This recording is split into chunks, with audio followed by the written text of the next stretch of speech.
Hello, everyone. Just give me a second here. Having technical difficulties. So, gotta share this to a couple pages real quick.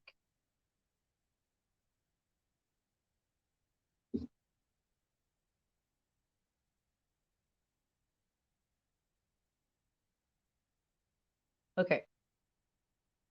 All right, guys. Welcome to Rising Warriors. This is Rachael Kulei, owner of Zimee Wellness Center and Indigenous Sovereignty. And today I wanted to talk about the power of self-healing and kind of give you a little bit of a background about me. I am a cancer survivor 4 times. Uh, First time I had cancer was when I was 6 years old. I had a tumor on my chest, and I was actually supposed to get that removed surgically. They couldn't figure out what was going on. And so I actually was supposed to go into surgery. And one night before surgery, um, we had a ceremony, and my family and I prayed. And my mom asked me if I believed that Creator could take my cancer from me and that I wouldn't have to um, have surgery and that I would be healed. And so I remember I just had just all of this faith that I just knew with everything that I was going to wake up and the cancer was going to be gone and I wasn't going to have surgery. And next thing, I woke up the next morning and the tumor, it was in the center of my chest right here, was completely gone.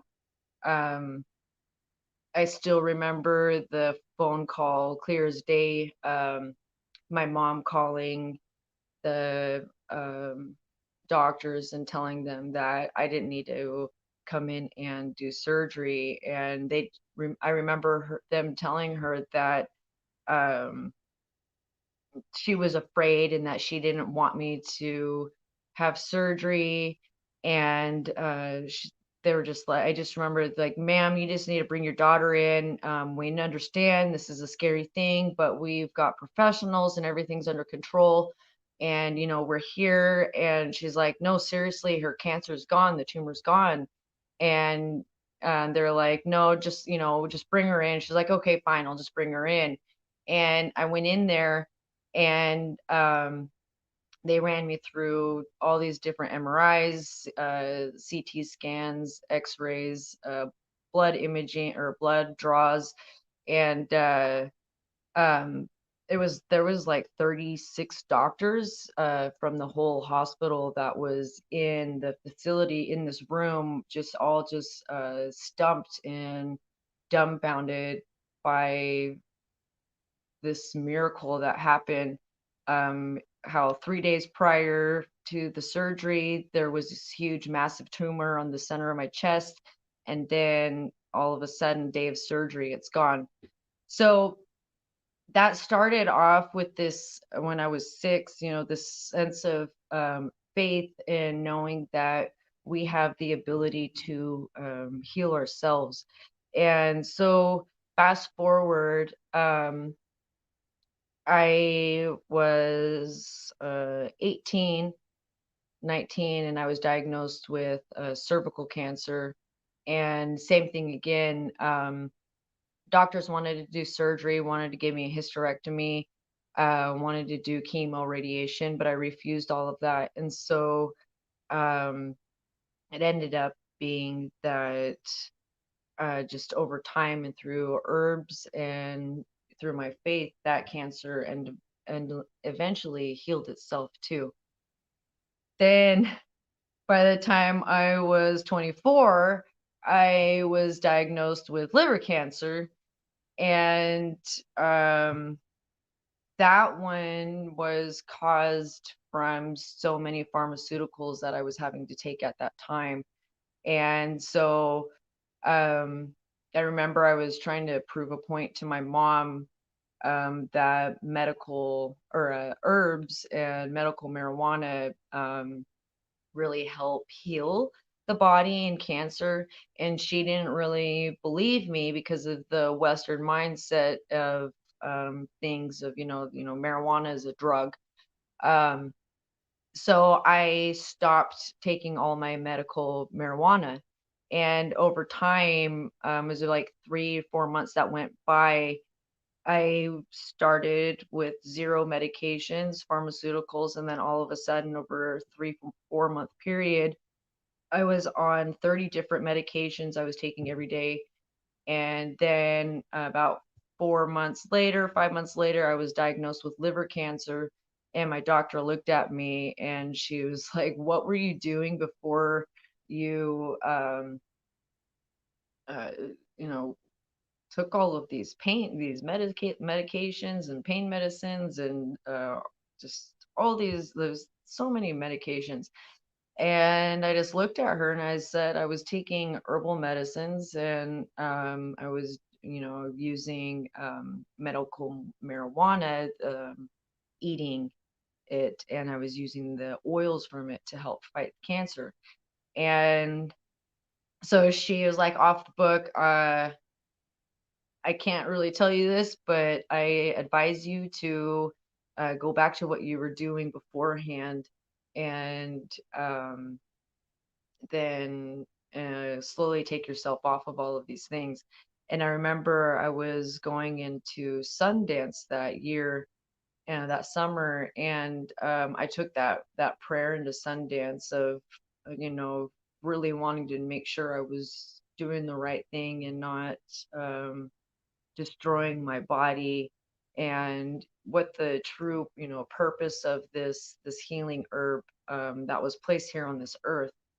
And so I went in there into that ceremony for 4 days, and when I came back out, I knew that I just had to cold cut turkey, just cut all medications, and I completely stopped taking all pharmaceuticals. And over a period of time, my cancer went away.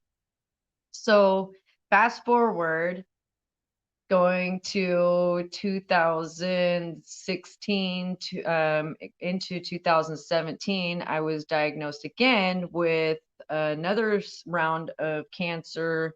I was a stage 4 cancer, and I was on my deathbed.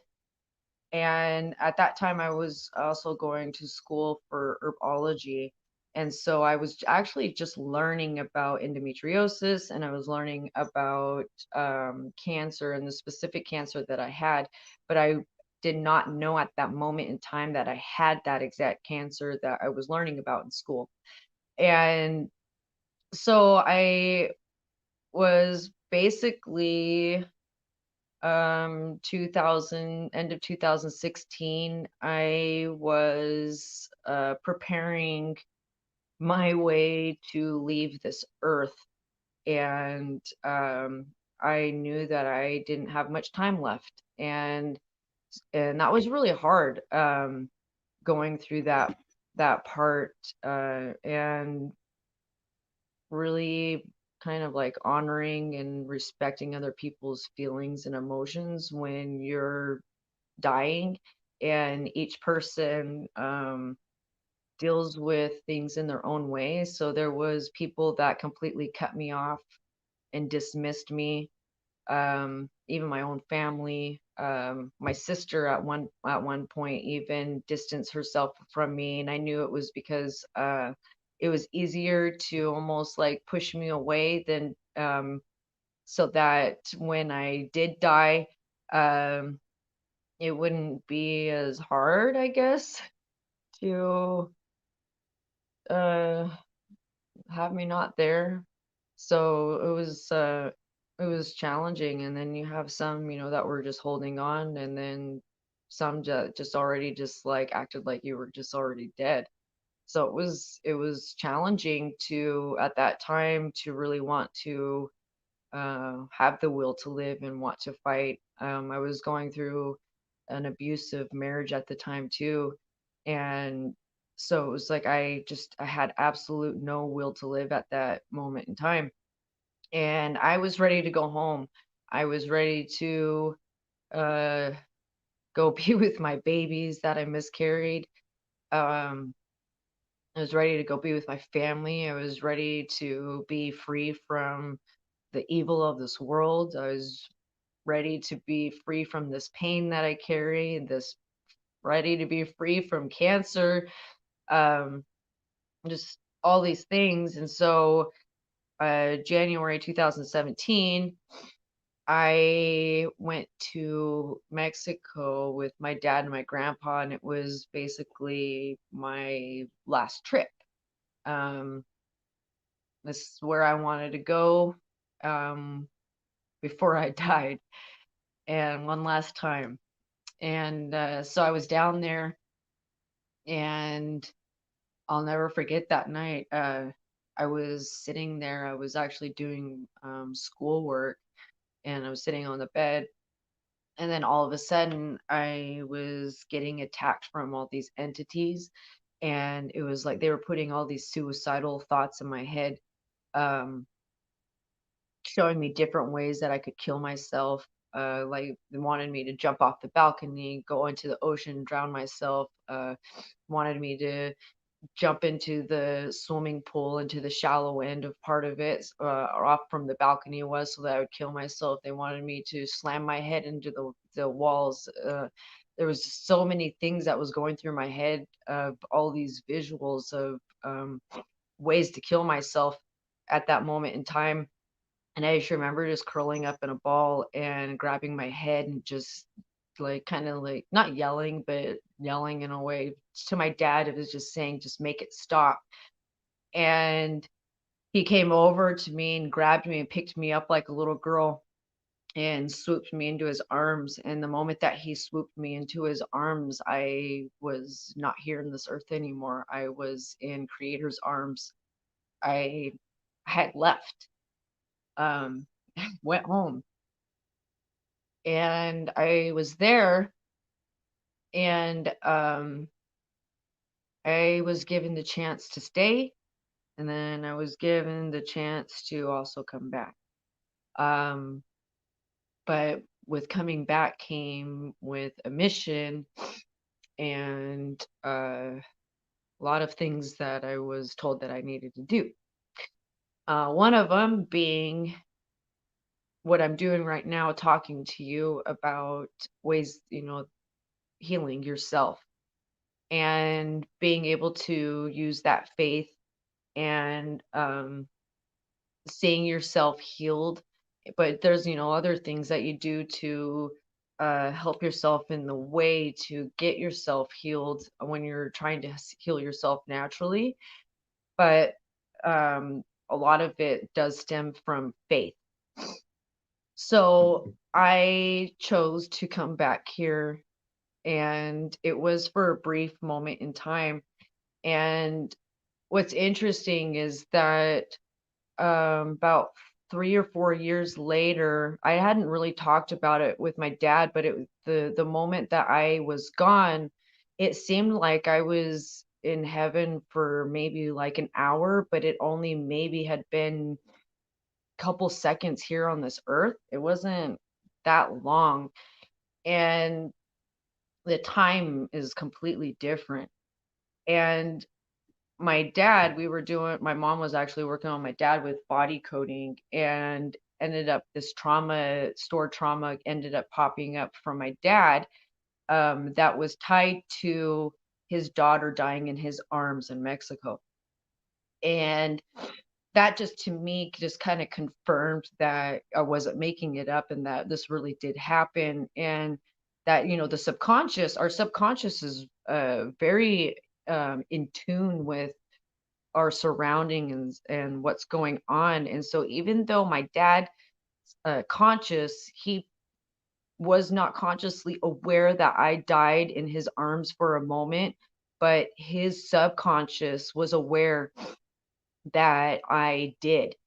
And so it was kind of interesting that that ended up popping up years down the road because my dad didn't even realize that that had even really happened.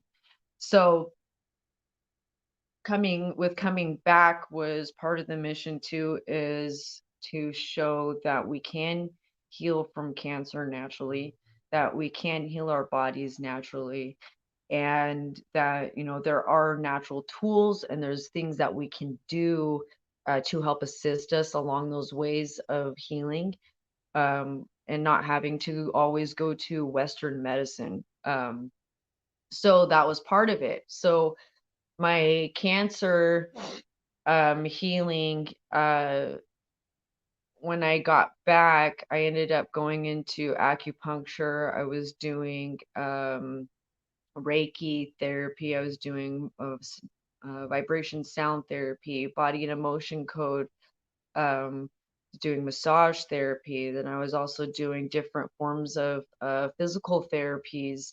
Then I was also doing my own physical therapy of gyrotonic that I'm certified trainer, um, using different medicines and herbs. I was seeing several different naturopaths that because with cancer and things, you can do blood panels and you can actually go and look and see at all of your deficiencies. And you actually, anybody can do this, but it's really recommended for cancer patients too, to really see what vitamins and minerals and things that you are lacking. And so I did those panels. And so I was actually doing cocktails, is what you call them, where they're IVs, where it has all of your, like, there was vitamin C's, there was vitamin D's, there was vitamin B's, all forms of the B's. There was amino acids, potassium, so many other different things that I was lacking, that was going into my body, that was helping me heal quicker and building my immune system up. And so then that was helping with the cancer. So meanwhile, with this, by the time like 2018 comes around, I'm trying to get back into dancing because I'm a professional ballet dancer. So I was rehabilitating myself. I was getting back into dance. Also an athlete and a boxer. So I started getting back into my kickboxing. I started getting back into Tai Chi and Kung Fu. And I was doing weightlifting. I was training for triathlons, and I was getting stronger, but yet this pain was still like really pronounced in my body. Even though I was getting stronger, this pain was just really horrible, just through the roof. But I just kept mentally just pushing through it. And meanwhile, I was also having doctors also saying, okay, this also, because it's uterine pain, that this also could be in your head. So there, I have also doctors telling me that this pain also could be in my head when, as a dancer, you are trained to know your body and to feel everything in your body as a robot, in a sense, so that when you go to use a muscles or muscles to lift your leg, you know how to actually access all of those muscles inside of your body to be able to hold your muscle and hold the leg, or to be able to move your body in certain ways. Um, it's another form of like a robotic mechanics. And when you have things out of alignment, a dancer, someone that is really in tune with their body, is really going to know that, hey, this bone's out of alignment, my hips out of alignment, my neck's out of alignment, my feet are out of alignment. It's, there's all these different little things that you actually feel and pinpoint. And it can be really frustrating with doctors in a sense, because you know exactly what you want, but then at the same time, it allows you, when you can actually like tune into your body and actually go, okay, this is what's going on, this is what I feel subconsciously, this is what I'm being shown. Okay, I like, for the longest time I kept feeling like, and I kept saying, It feels like my psoas is pinched in my hip. It feels like it just needs to pop out of the bone, like it's stuck in the hip. And I kept trying to tell this to the doctor, wasn't listening. And I've been fighting that pain since I was 17 when I was in a really bad car accident. My femurs were slammed back into my hips, and I had a 360 spinal cord hyperextension, meaning that my spine flipped 360 degrees into the steering wheel and then snapped back into it while my car was spinning. And meanwhile, my femurs shot back into my hips. And so that was almost kind of like a stem of um, part of this pain that I've been having on my side of my hip.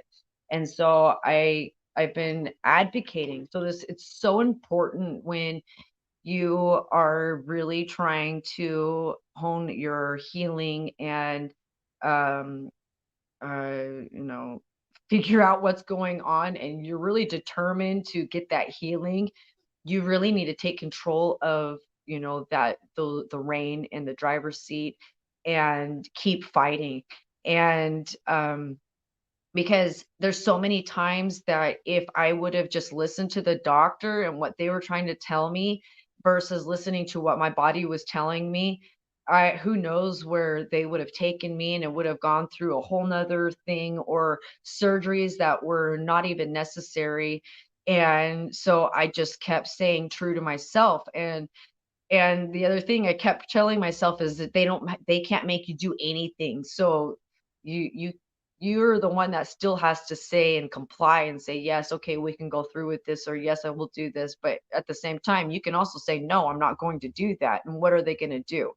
I've fired doctors over a period of, the period of 6 years, because things work, and then all of a sudden something comes up, and then I'm like, nope, you're not hearing me, and I need someone that can hear me and advocate with me and for me.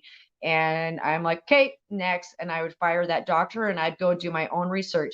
Then I start going into my primary care doctor, and I would say, okay, you know what? I didn't like this person.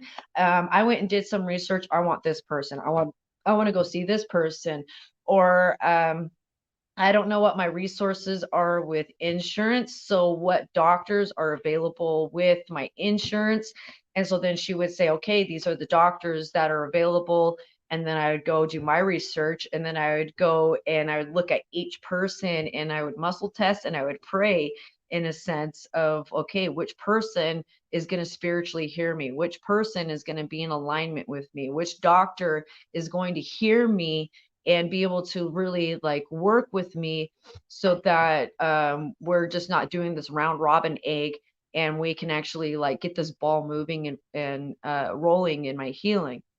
And so if you have to advocate for yourself, if you don't advocate for yourself, you're just going to be stuck in this hamster wheel that I feel like where people just get stuck in, and they become like almost like submissive to the doctors, and they're like, oh, well, the doctor says I have to do this. Well, the doctor says this. Well, the doctor says that. And I'm like, well, yes, they say that.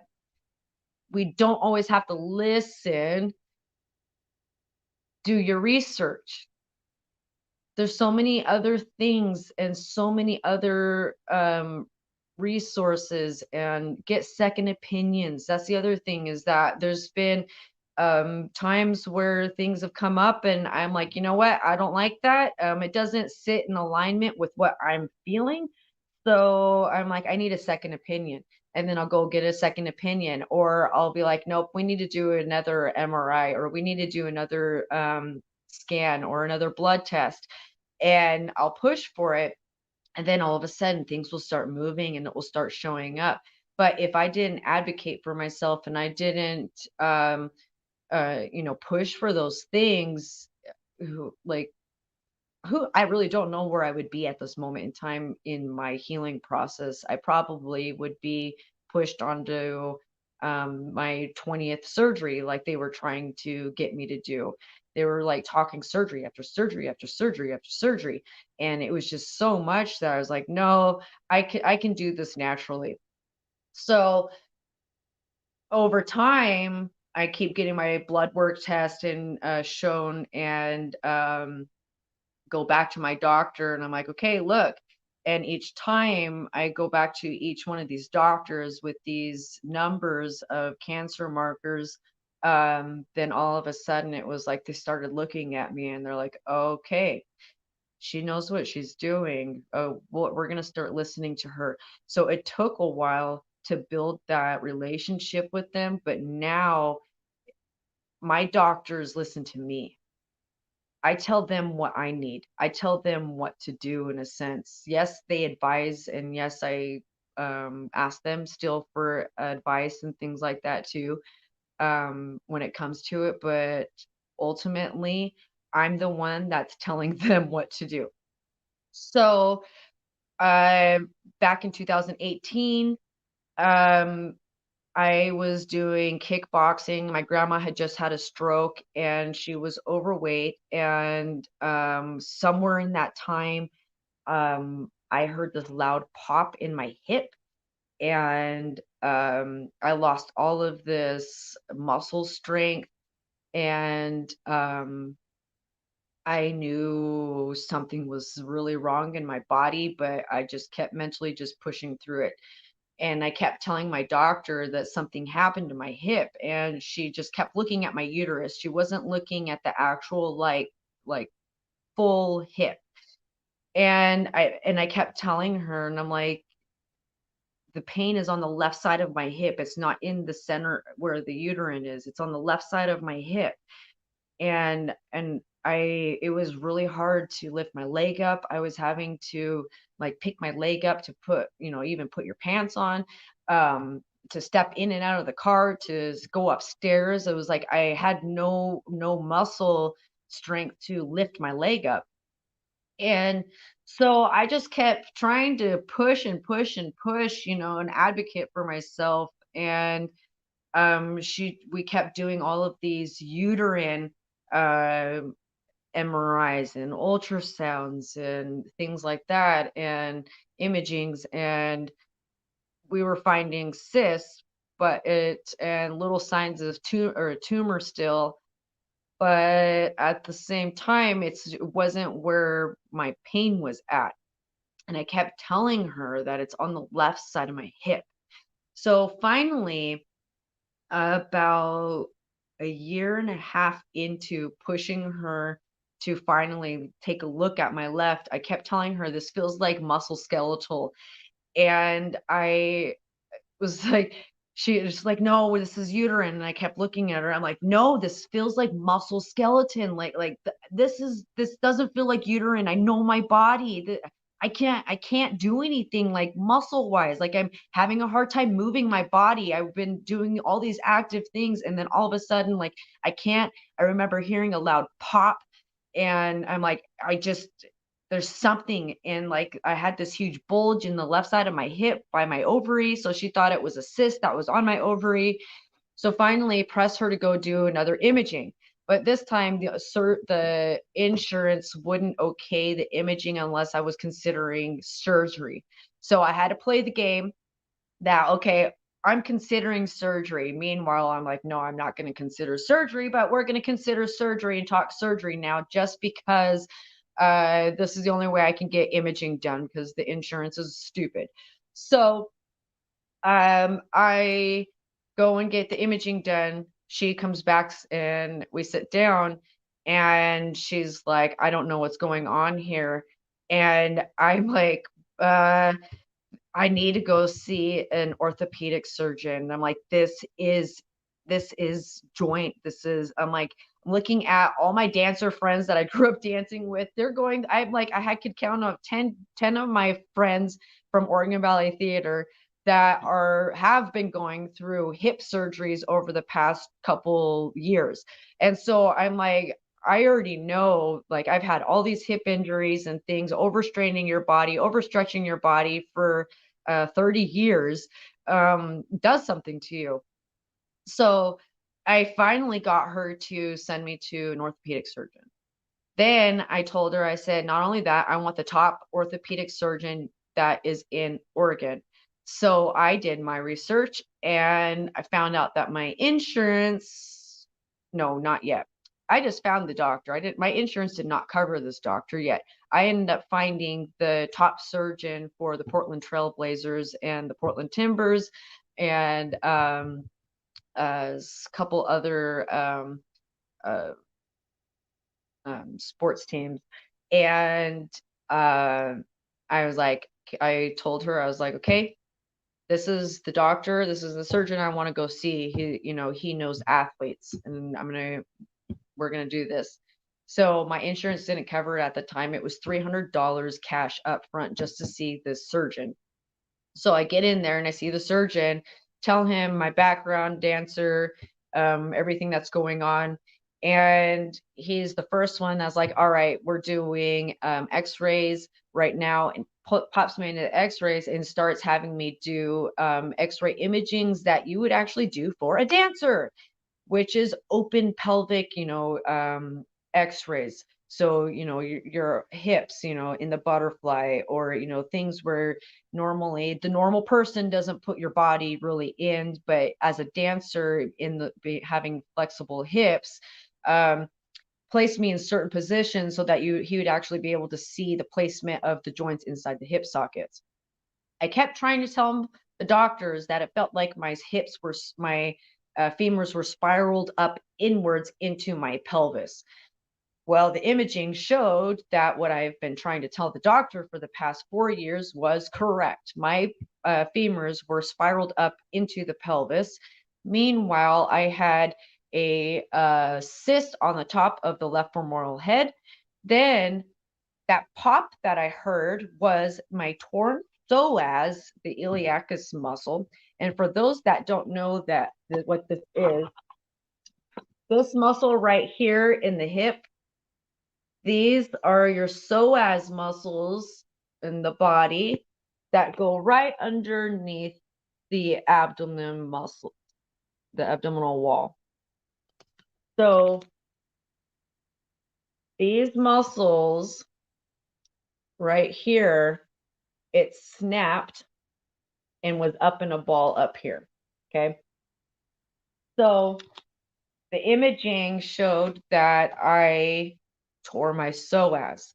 And when we were looking at the MRI, the surgeon, he like pulled it up and he was like, do you see this black hole right there? And I was like, yes. And he's like, your psoas is not attached. This is part of your problem. And I was like, okay, here we go. Now we're talking surgery.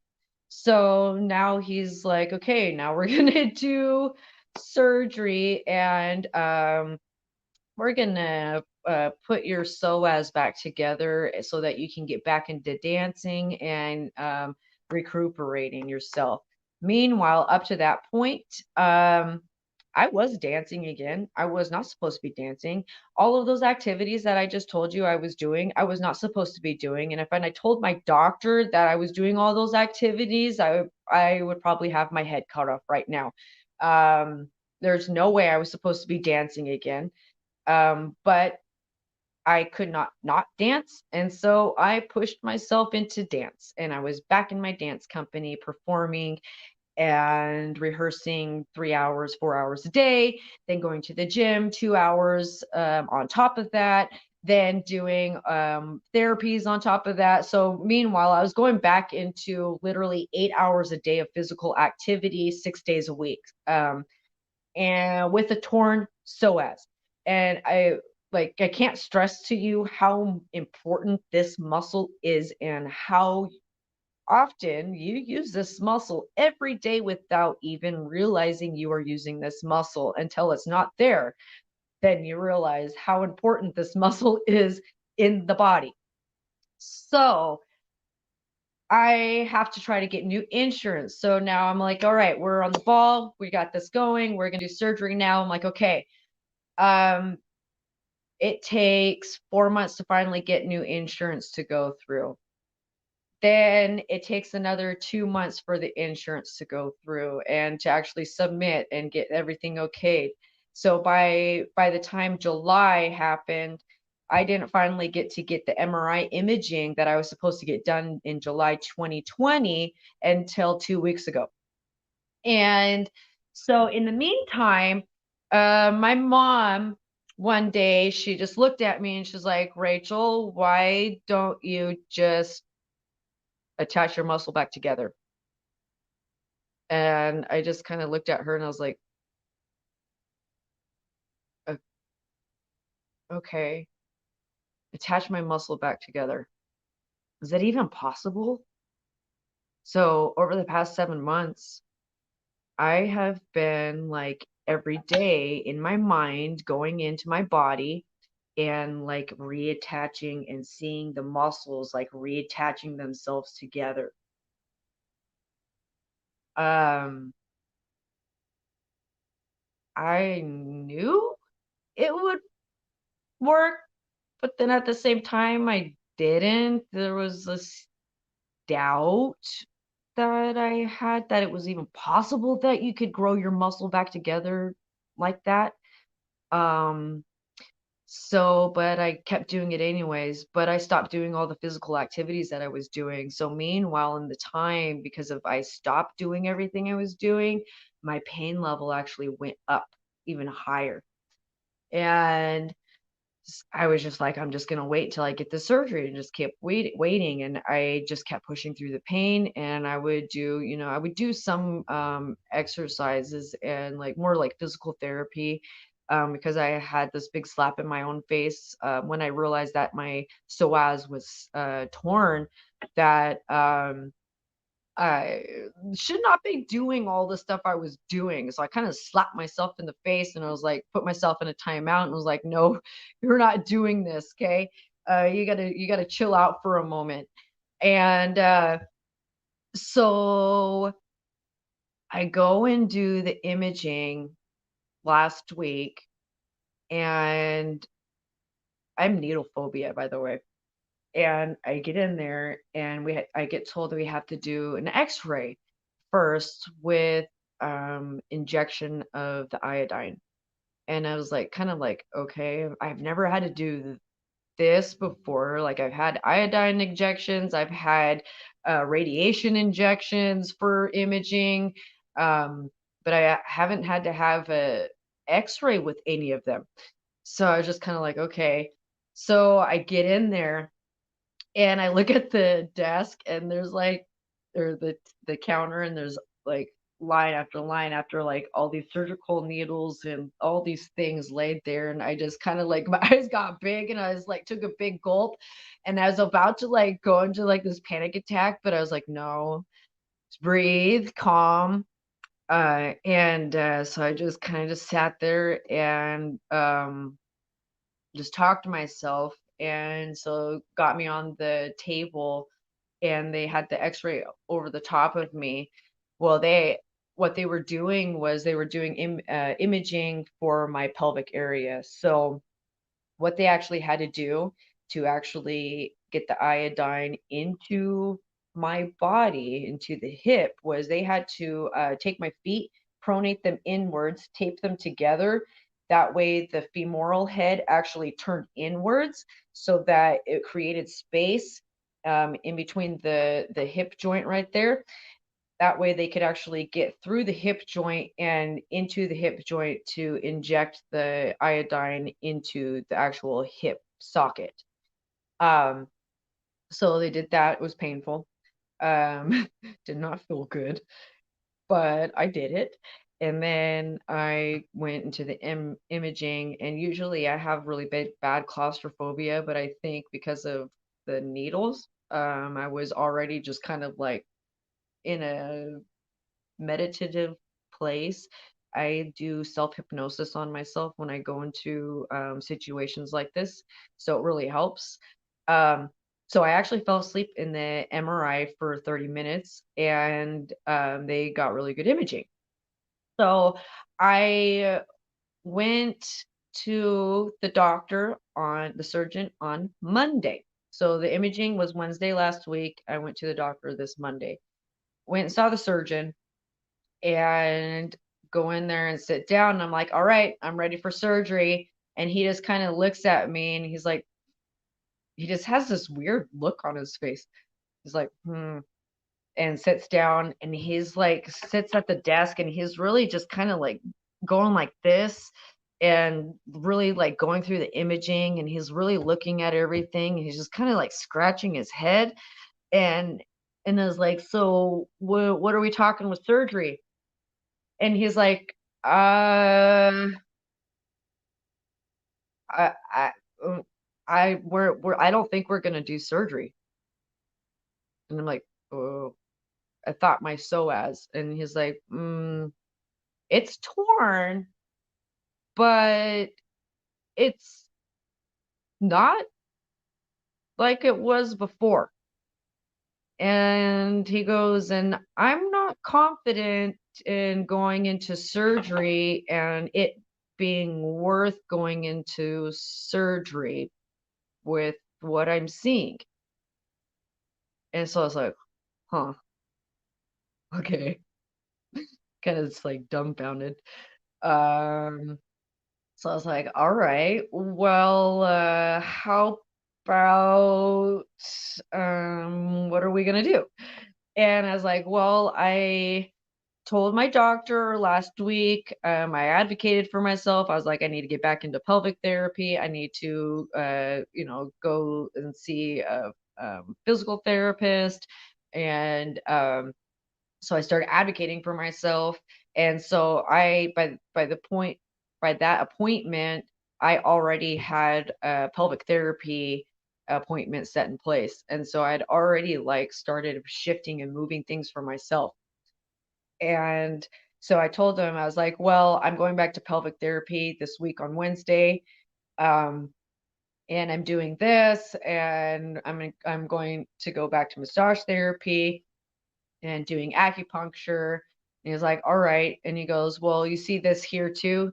He goes, I really think with that car accident that you were talking about, um, your psoas has been the muscle has been completely pinched in the hip socket since 2004.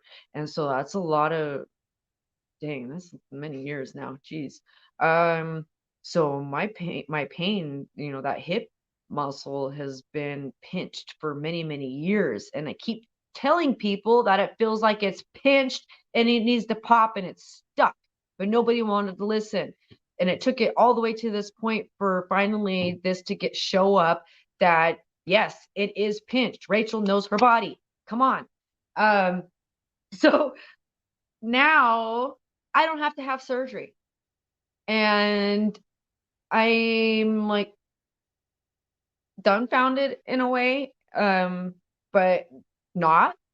And it's just amazing that when we energetically and we actually just take the time to really talk to our body and hone in with our body, that we can heal ourselves.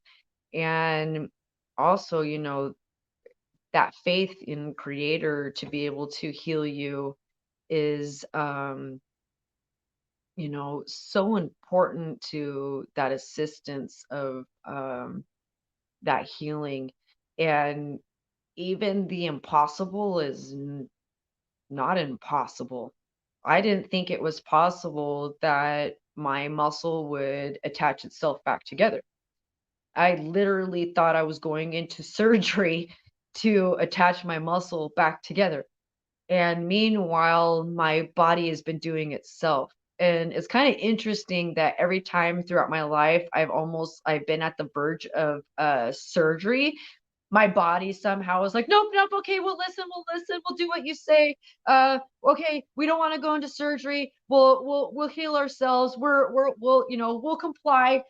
Um, so it's like kind of interesting, but at the same time, it takes time.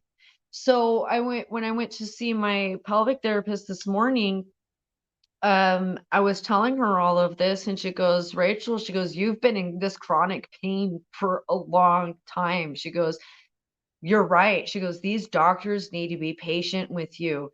They're wanting this quick fix. It's like the world is wanting Rachel to have this quick fix of like, all right, surgery and answers done and problems over and move on with the life. And it's like, no, that's that's not how it gets to work for me. I guess it's more of um, taking the time and learning how to heal myself, and that it is possible and you can do it. But it takes a lot of patience. It takes a lot of work. It takes advocating for yourself. It takes mental stamina, mental strength, because it is a mental battle to push yourself through the pain.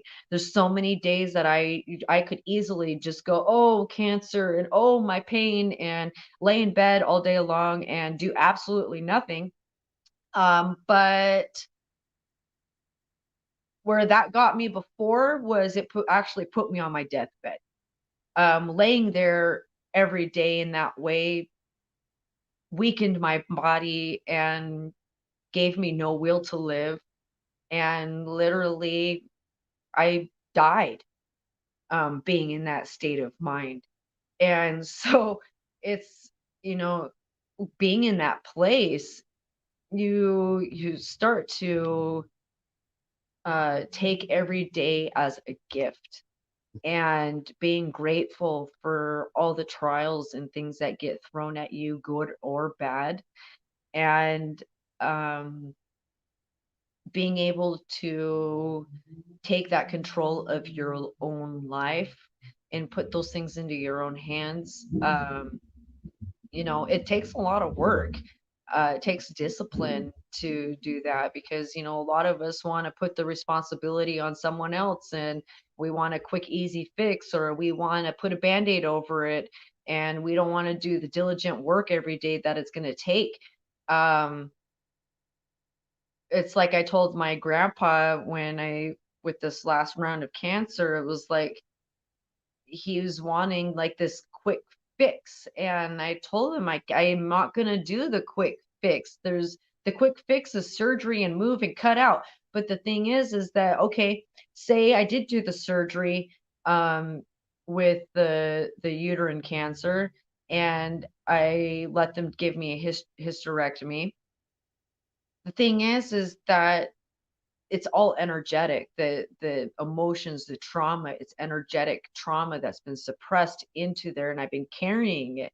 So whether you take the uterine out or not, that cancer would still return if I had not taken care of the emotional trauma that happened, especially being a rape victim, a rape survivor, multiple times. So there's that trauma that you carry in that place. And as a woman, you absorb trauma, you absorb energy, you absorb your emotions in the womb, in that sacral chakra, in your root chakras.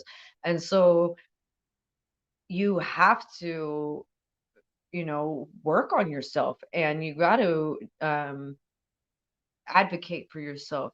You've got to, there's so many times that I've done my own research, and I was like, there's got to be other ways of natural healing. What are those things? And so, I do my diligence, I do my research, I do my homework, and then I go and I'm like, okay, let's try this therapy, let's try this natural therapy.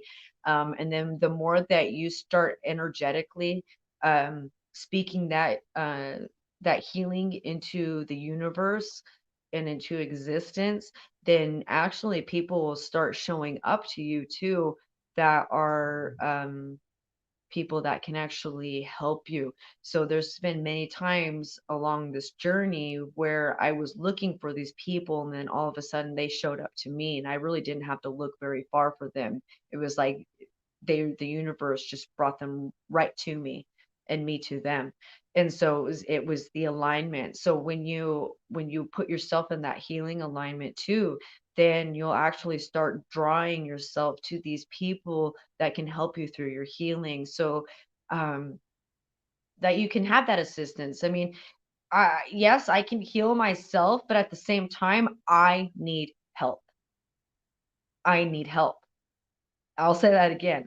I need help, because so many of you see me as so strong, and Rachel can handle anything, and Rachel can go through anything, and um, Rachel doesn't, have problems or all these things. Well, that's not true. I need help myself too, but I have to be very picky with the people I ask for help, and I have to be, um, picky with the people I allow into my sacred healing space, because it's sacred to me, and this journey of this healing is sacred. And so it's like you have to be picky. I'm extremely picky with who I allow into that space. I can't do it by myself. If I could somehow step outside of my body and then look at myself, then I would be able to fix myself like no problem. But I'm human and I can't do that. I've tried. um, but so I too have to put my ego aside and um ask for that help and advocate for myself. Um, because I know I can't do it all by myself, but at the same time, I know that there's others that can help assist me along my healing journey. And we have the power in ourselves to heal ourselves. And, yes, Western medicine does. I'm not downplaying Western medicine at all because it does have its purposes. I have had to use it at emergencies, at times. In my life where it was necessary. Western medicine is so important when, like for imaging and things like that, when it actually comes to seeing like physical pictures of the body or blood work and things like that. That is important. So it does play an important role. But when it comes to the pharmaceuticals of things, um, it's a band-aid. It's a band-aid. And so if you want to really like get into your healing and things, you have to learn how to advocate for yourself and do your own research, find these people that can help you, and look for these natural ways of healing. So I'm a good person to come to for I know have lots of resources if you need help or advice. Um, I have my wellness center, Zimee Wellness Center, Indigenous Sovereignty, and through my cancer journey and this last one, that's actually where Zimee Wellness Center was founded from. Um, you know, that was part of my mission coming back here to Earth was my wellness center and helping others have those tools. Um, Helping you get your reins in your own hands so that you can drive your own healing, um, and helping you connect back to yourself and doing the deep core healing work. Doing that's what I love about the body coding and what I do is releasing the emotional trauma without having to actually sit down and talk about it and rehash tag things over and over just to try to get somewhere, but you're actually releasing the energetic you know traumas and emotions and um, even ancestral things that we may carry that may be inherited, releasing those things so that we can move forward. And then we can also work on our ancestral healing because a lot of the stuff that I've been going through too, actually, if you look down the line ancestrally, you will see a pattern through my ancestors going back. And so that's the beautiful thing of this too, is that I've been able to help, do that healing work for my ancestors. And by healing myself, I'm healing my ancestors, I'm healing my family, I'm healing the next 7 generations to come.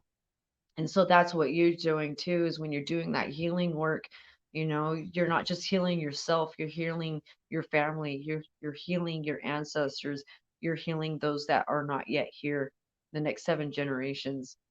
And so I just want to leave it with that miracles do happen. The miracles are real, and I've experienced them numerous times throughout my life to not no, they are not real, and that creator does uh miracles for us when we have that faith and we have that drive and that diligence and that will to really push and fight, and as my grandma would say, warrior up. So warrior up. You gotta warrior up. And, in the time we're in now, especially like with COVID and things, I can't tell you enough that I even have to advocate even more for myself, um, through my healing and things like that. uh, I had to push, if it weren't for me with the surgeon the other day, I'm the one that asked him to send me to another physical therapist for my pelvic. He didn't bring it up to me, I brought it up to him. So again, I advocated for myself, and saying that this is what I need for my body. I'm not a lost cause. Yeah, it may take some time and you're not patient with me, but I'm patient with myself and I'll get there and it will happen. Um, it'll happen. I know it will. I'll get there. It's going to take some time. It's going to take a lot of work. Um, but you're not going to keep this woman down. You can try, but I'm going to keep going. I'm going to keep going. Have no other choice. I mean, I do, but I don't. I don't want to answer to the big guy upstairs for not doing what has been asked of me to do. So, um, I didn't want to cry. So, you guys, if I can just leave anything with you today, it's that miracles really do happen. It's not a hocus pocus. It's not something that's only in the, biblical and uh, thousands of years ago or 100 years ago. It's every day there's miracles that are happening, and I'm a testament of being that, because I shouldn't be here.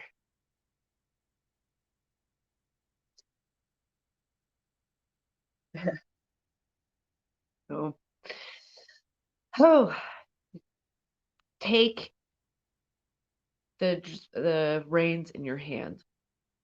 Drive the car. Drive your own car. Don't let someone else drive your healing. Okay? You can do it. If I can do it, you can do it. And it's just, you know, it's a cop out if you say only Rachel can do it, because then that's an excuse that you're giving yourself to back out. It's a mental battle. It's a mind battle. You got to push yourself through it every day, whatever you're going through, whatever battle you're going through. You got to push through it.